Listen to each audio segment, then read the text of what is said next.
అండి, welcome back to our channel VR cooking and vlogs. Welcome back to our channel VR cooking and vlogs. ఈ రోజు మన channel వచ్చేసి అటుకుల ఉప్మా అయితే ఎలా తయారు చేసుకోవాలో తెలుసుకుందాం. ఈ అటుకుల ఉప్మా చాలా టేస్టీగా ఉంటుంది అనమాట. వేడిగా ఉంటే చాలా బాగుంటుంది, కానీ చాలా సింపుల్ ప్రాసెస్ అనమాట. ఇన్స్టెంట్ గా మనకి 10 minutes ఏదన్నా గబగబా ఆకలిస్తుంది తినాలనుకుంటే ఇది ఈజీగా చేయొచ్చు అనమాట. సో ఇప్పుడు ఏమాత్రం ఆలస్యం చేయకుండా వీడియోని స్టార్ట్ చేద్దాం. దానికన్నా ముందు ఇదే కనుక మీరు ఫస్ట్ టైం మన ఛానల్ చూసినట్టయితే మన ఛానల్ సబ్స్క్రైబ్ చేసి ఆల్ నోటిఫికేషన్ ఆన్ చేసుకోండి. మీ ఫ్రెండ్స్ అండ్ ఫ్యామిలీస్తో షేర్ చేసి మన వీడియోస్కి ఒక లైక్ చేయండి. ఇప్పుడైతే ప్రాసెస్ అయితే చూసేద్దాం. ముందుగా ఇలా అటుకులను అయితే తీసుకున్నానండి. ఈ దాదాపుగా 2.5 కప్పులు తీసుకున్నాను. సో వీటిని ఫస్ట్ మంచినీళ్ళు వేసి శుభ్రంగా ఒకసారి కడిగేసుకోండి.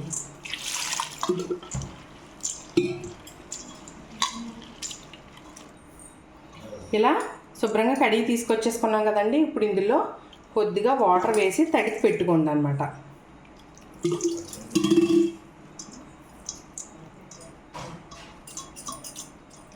ఇలా తడి పెట్టేసుకున్నట్టయితే మనకి ఈ అటుకులు అనేవి నానతాయండి. ఇప్పుడు నెక్స్ట్ ప్రాసెస్ అయితే చూద్దాము.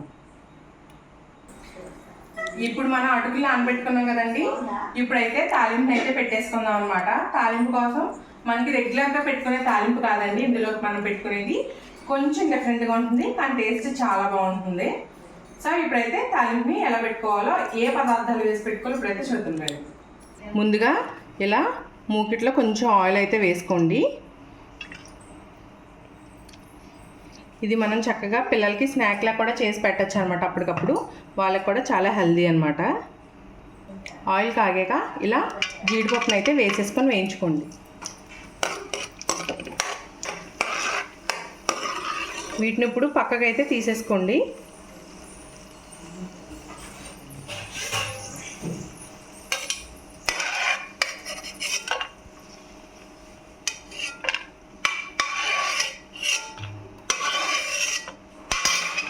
ఇప్పుడు ఇదే ఆయిల్లో కొద్దిగా వేరుశనగ గుళ్ళు వేసి వేయించుకోండి. ఇలా వేరుశనగ గుళ్ళు కూడా వేగిన తర్వాత ఆవాలు, అలాగే జీలకర్రను కూడా వేసుకోండి.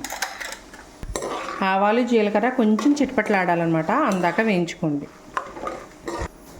ఇలా ఎండుమిరపకాయలు కూడా తుంచి వేసేసుకోండి. తర్వాత ఇలా సన్నగా చక్కెరలా కట్ చేసుకున్న పచ్చిమిర్చిని వేసుకోండి. పచ్చిమిర్చి కొంచెం రెడ్ కలర్ వచ్చే వరకు వేయించుకోండి. కొంచెం బాగా వేగాలన్నమాట. అప్పుడు మనకి మధ్య మధ్యలో తగులుతూ తినేటప్పుడు చాలా బాగుంటుందండి. ఇలా వేగాక కరివేపాకు,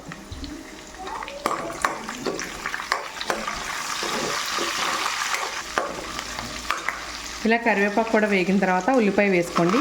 ఉల్లిపాయ మనకి ఈ ఉప్మాకి కొంచెం ఎక్కువగానే పడుతుంది. ఉల్లిపాయ చాలా టేస్ట్ అనమాట. ఇలా ఉల్లిపాయను కూడా వేసేసుకోండి. ఇలా ఉల్లిపాయ మగ్గుతున్నప్పుడే రుచికి తగ్గట్టుగా సాల్ట్ని అయితే వేసేసుకోండి. అండ్ అలాగే కొద్దిగా పసుపు వేసి బాగా మిక్స్ చేసుకోండి. ఉల్లిపాయ కూడా మనకి త్వరగా మగ్గిపోతుంది అన్నమాట.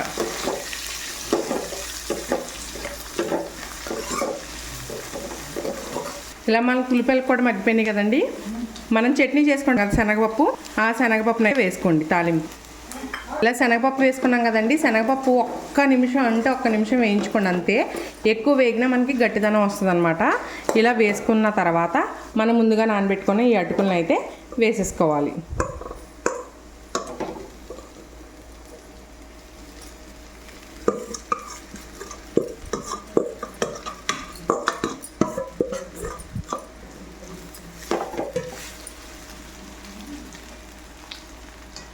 ఇలా వేసుకున్న తర్వాత ఒకసారి బాగా కలిపేసుకోండి.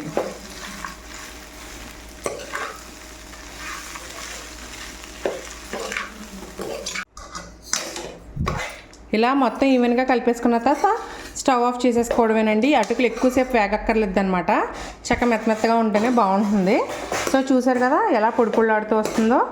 సో మనం అన్నీ ఈవెన్గా మిక్స్ చేసుకున్న తర్వాత స్టవ్ ఆఫ్ చేసుకొని సర్వ్ చేసుకోండి. హాట్గా చాలా బాగుంటుంది.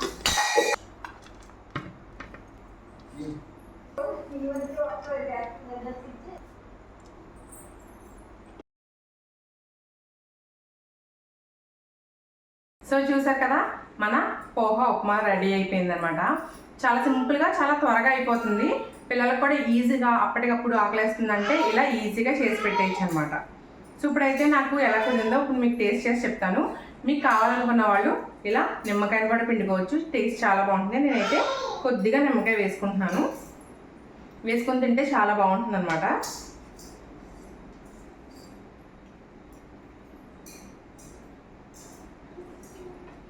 వేడి వేడిగా తింటే చాలా బాగుందండి. నాకు one of the most favourite recipes అనమాట. నాకైతే చాలా ఇష్టం. సో మీరు కూడా ట్రై చేసి మీకు ఎలా క్రింద కామెంట్ చేయండి. మన ఛానల్ని సబ్స్క్రైబ్ చేయండి. మరో మంచి వీడియోతో మళ్ళీ కలుద్దాం.